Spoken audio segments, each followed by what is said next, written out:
Hey, I'm John Schuster from John F. Schuster E-commerce. Today, I'm going to show you how to set up OptinMonster Google Analytics goals and event tracking. So, OptinMonster is one of my favorite go-to opt-in type. Anytime you're trying to get an email address or a phone number, they have some cool things like spin to win. We use them on all of our sites. Great plans. You can get multiple sites, even sub accounts. Love it. So let's get started. First of all, there's some requirements. You must have a Google Analytics account and it must be installed on your website to do this. You also have to have an OptinMonster account and it also must be installed on your website. So here's what we're going to do. We're going to go to OptinMonster, connect our Google Analytics account to our site, and then connect it to the campaign, and then we're going to go to Google Analytics and set up the event. So first of all, if you have OptinMonster already going, you probably already have done this step. You want to add in your site, whatever your name is, and then the URL,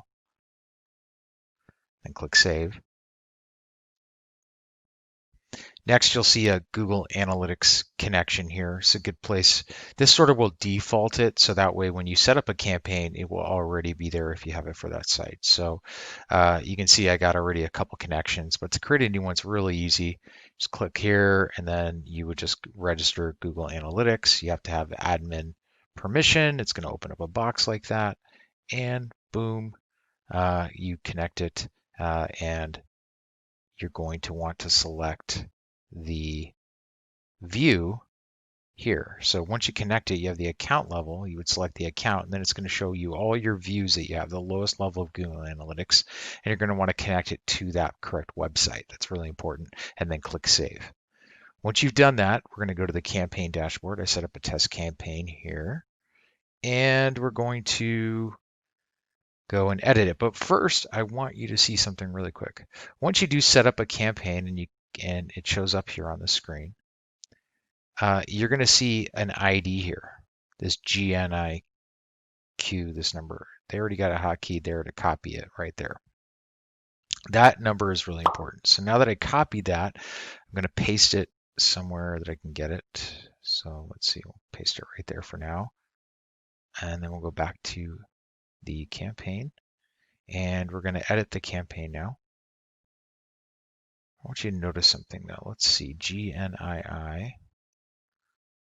So what's interesting is you could also get that number from the URL right here. That is the campaign ID between the two forward slashes, but they give it to us out there. So, right. So now this is a setup campaign you've done where you've got your opt-in, you've connected the opt-in to maybe MailChimp, which you would do as well under integrations here, connecting it to your email provider.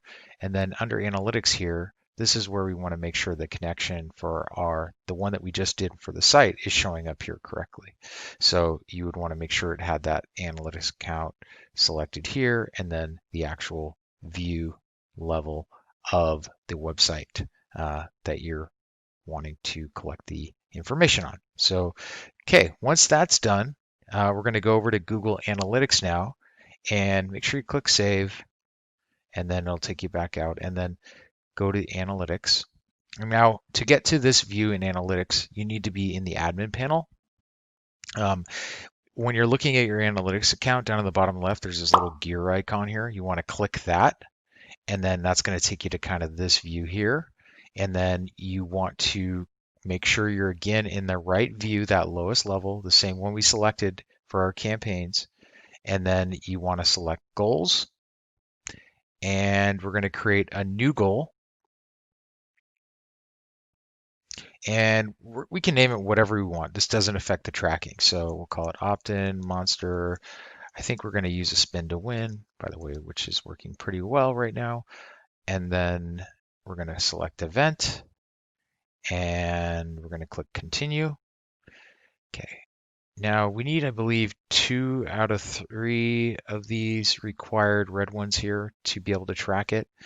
With OptinMonster, you don't want to put anything here. You can use the title, but it's really not recommended, the title of your campaign. because if you change it, then it won't work. But the two that we really want to use are the action and the label. So we want to set the action equal to, so let's look at our notes here just to make sure.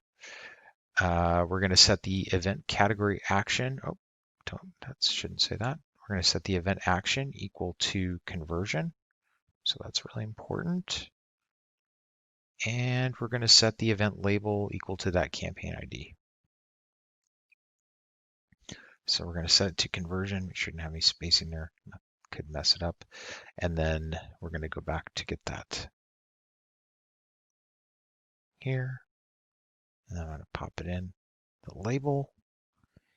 And don't really have a value here, but that is pretty much, you could verify it. If you were running already OptinMonster, in this case, it won't show anything, but I would go ahead and just save it. And now the event is set up. So if you've done it correctly, you should start seeing this number go up as soon as you get opt-ins. If there's something wrong, for example, on one campaign, I set it up incorrectly where I had the event incorrectly set. This category, I wrote category, which what you made it so it didn't work. This is just a placeholder text from Google, so you don't want to do that. And then at that point, you've got your event tracking set up. Then it's going to show up in your goals and your analytics and cool things like that. Anyway, make sure to like the video. Please subscribe for more videos. If you comment down below, if you have a question, I'll try to answer it. Take it easy.